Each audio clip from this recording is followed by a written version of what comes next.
Hola, muy buenas tardes. Mi nombre es Adenín Montiel Carrascal, estudiante del último semestre de la maestría en educación en la Corporación Universitaria Iberoamericana de Bogotá. A continuación presentaré una exposición desde el curso de Perspectivas de Género y Educación orientado por el gran maestro, profesor Edwin Cubide Serrano. Ahora bien, la explicación de este video lo haré desde 3 preguntas y la primera de ellas es: ¿cuáles son las construcciones históricas que conllevaron al abordaje de las perspectivas de género? Y si bien es cierto, en 1968 el profesor e investigador norteamericano Robert Stoller utilizó por primera vez el concepto de género, significando el conjunto de diferencias anatómicas y biológicas entre hombres y mujeres. El concepto de género comienza entonces a surgir a mediados de los años 70, según la OEA, como respuesta a las desigualdades existentes entre hombres y mujeres en función de su sexo. En 1975, la primera conferencia mundial se realizó en la Ciudad de México en función a la mujer, en donde se visibilizó por primera vez en todas las esferas las condiciones de discriminación, opresión, subordinación, segregación y maltrato a que eran sometidas todas las mujeres de diferentes partes del mundo. Lamas 2007. Desde tiempos de la prehistoria existen marcadas diferencias entre hombres y mujeres, no solamente físicas, sino de género, en donde existía una supremacía de un sexo sobre el otro.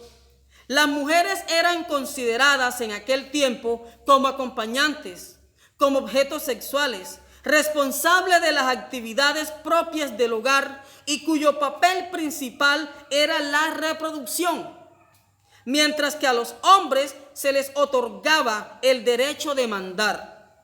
En este sentido, Parapán en el 2008 sostiene que la organización social de los primeros habitantes indígenas estaban formados por un macho dominante que gobernaba a los otros y la cúpula con hembras era decisión suya.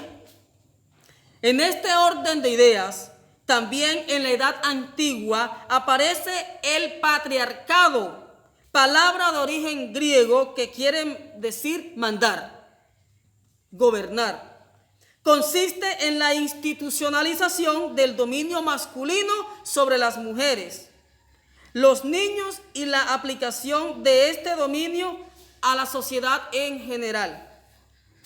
Es decir, que el hombre siempre ha buscado como que sobresalir por encima de las mujeres.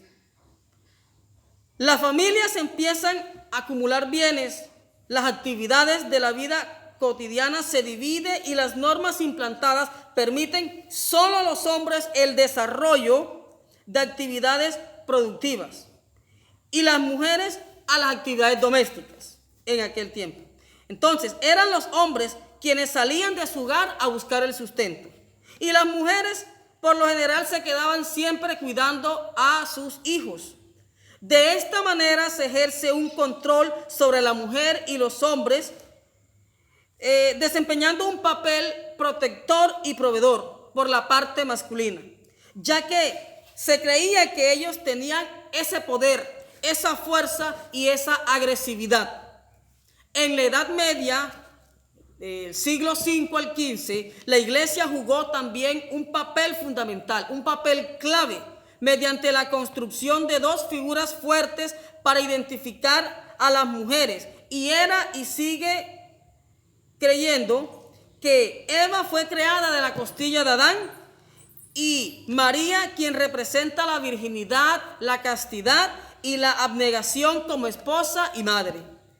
Posterior a ello, aparecen las clases sociales donde las mujeres de la nobleza tenían o gozaban de ciertos privilegios y eran las encargadas del cuidado y la educación de sus hijos, de organizar los empleados de la casa y de la economía. Algunas veces tomaban el mando en la ausencia de sus esposos, mientras que las mujeres menos privilegiadas eran sometidas a labores de cambio y servidumbre. En esta misma época surgieron las brujas y era la iglesia quien tomaba la decisión de qué hacer con ellas. Se dice que sabían de anatomía, de biología, de botánica, sexualidad, amor y reproducción. Y muchas de ellas eran llevadas a la hoguera porque se creía que tenían pactos con las tinieblas. Ahora bien, en la Edad Moderna, en los siglos XV al XVIII, el humanista Juan Luis Vives, 1992-1540, publicó La formación de la mujer cristiana, donde describió una doctrina de la educación feminista dirigida a doncellas, mujeres casadas y viudas. Estableció ideas, conceptos, costumbres y normas que según él, toda mujer cristiana debía seguir la misma corriente. En la edad contemporánea, desde finales del siglo XVIII hasta el presente, en esta época se resalta la aparición de varias mujeres defendiendo los derechos de las mismas. Y una de ellas es la escritora francesa Olympia de Bosch, considerada una de las prepulsoras del feminismo y fundadora de la Sociedad Popular de las Mujeres. En sus escritos instauró que se debía dar un trato igualitario a las mujeres con respecto al hombre en todos los aspectos de la vida, tales como el derecho al voto, ¿sí?, ejercer cargos de gobierno, hablar en público, la propiedad privada, la participación en el ejército, tener igualdad de poder en la familia y en la iglesia y, por supuesto, en la educación. Toda esta lucha permitió que se consolidara en algunos países la igualdad de los derechos en estos ambos géneros. La segunda pregunta en esta exposición es: ¿cuál es la relación de la historia de las mujeres, los derechos humanos, con la construcción de la perspectiva de género? Y siguiendo con las propulsoras del feminismo, según Flora Tristán, propulsora del feminismo, en sus teorías consiguió que las mujeres no deben ser tratadas como inferiores, ya que eso les causa mucha humillación. Ahora bien, el reconocimiento del valor de la mujer ha sido a través de la historia una constante lucha que resalta la fuerza, la tenacidad y la resiliencia. Toda esta ardua lucha se logró que tanto hombres como mujeres puedan pensar y alcanzar metas, objetivos en distintas áreas del conocimiento.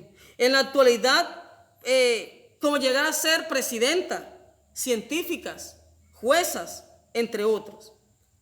Ahora bien, la tercera y última pregunta es: ¿cómo se genera el encuentro de la educación y la perspectiva de género? Y es que durante los últimos años la igualdad entre género se ha manifestado a través de resoluciones y declaraciones de organizaciones internacionales, en tratados, acuerdos, y también se han hecho conferencias mundiales de educación y cultura para tratar este importante tema. Por ello, muy personalmente, considero que el proceso de educación nunca será obsoleto. Antes bien, es un deber ser de la familia inculcar esos valores, esos principios que se han perdido, esos fundamentos, ¿sí?, donde el respeto sea prioritario en todos los campos, ¿sí? Esto se debe fortalecer también en las escuelas y todos los actores, tanto los directivos docentes como los docentes, los padres de familia y los mismos estudiantes. Hagamos de esta sociedad un pensamiento donde todos nos aceptemos tal cual como somos, donde nos respetemos con todas las diferencias que nos caracterizan y nunca malinterpretarnos y vivir una vida en amor y en armonía. Muchas gracias.